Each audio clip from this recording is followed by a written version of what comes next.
নমস্কার বন্ধুরা, আশা করি সবাই ভালো আছেন, সুস্থ আছেন ও পরিবারের সাথে আছেন। 2026 সালে পশ্চিমবঙ্গের বিধানসভা ভোটে বিজেপি জয়লাভ করে তাদের শাসনভার চালাতে চান রাইটার্স বিল্ডিং থেকে। আজকে আমরা এই ছোট্ট ভিডিওটির মাধ্যমে রাইটার্স বিল্ডিংয়ের ইতিহাস নিয়ে আলোচনা করব, যেটা ছিল কলকাতার প্রথম তিনতলা বাড়ি। 1777 সালে ওয়ারেন হেস্টিংসের আমলে টমাস লায়ন এই বিল্ডিংটির নকশাটি তৈরি করেন। এই বাড়িটি বানানো হয়েছিল ইস্ট ইন্ডিয়া কোম্পানির কর্মচারীদের থাকার ও কাজের জন্য। যারা লেখালেখির কাজ করতেন তাদের রাইটার্স বলা হতো, তাই এই বাড়িটির নাম রাখা হয়েছিল রাইটার্স বিল্ডিং। একে আবার মহাকরণও বলা হয়।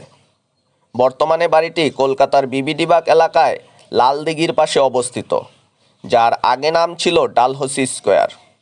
এই বাড়ি বা ভবনটি ভারতের স্বাধীনতা আন্দোলনের বহু ঘটনার সাক্ষী।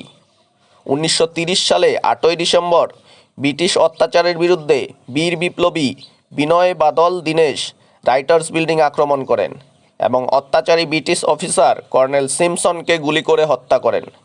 এরপরেই ডালহৌসি স্কোয়ার নাম পরিবর্তন করে বীর বিপ্লবী বিনয় বাদল দীনেশের স্মরণে বিবিডিবাগ রাখা হয়েছিল। 1780 সালের পরে প্রায় 250 বছর ধরে প্রশাসনিক কাজকর্মের প্রধান কেন্দ্র ছিল এই রাইটার্স বিল্ডিং। 1947 সালে ভারতের স্বাধীনতার পরেও এই রাইটার্স বিল্ডিংই পশ্চিমবঙ্গের প্রশাসনিক কেন্দ্র ছিল। 2011 সালে পশ্চিমবঙ্গে সরকার পালাবদলের পর মাননীয় মুখ্যমন্ত্রী শ্রীমতী মমতা বন্দ্যোপাধ্যায় মহাশয়া প্রশাসনিক দপ্তর রাইটার্স বিল্ডিং থেকে সরিয়ে নবান্নে নিয়ে যান। 2026 সালে বিধানসভা ভোটে বিজেপি জয়লাভ করার পর তারা আবার সেই রাইটার্স বিল্ডিংয়ে প্রশাসনিক দপ্তর করে বাংলার শাসনভার গ্রহণ করতে চান। সবাই ভালো থাকুন, সুস্থ থাকুন ও পরিবারের সাথে থাকুন। ধন্যবাদ।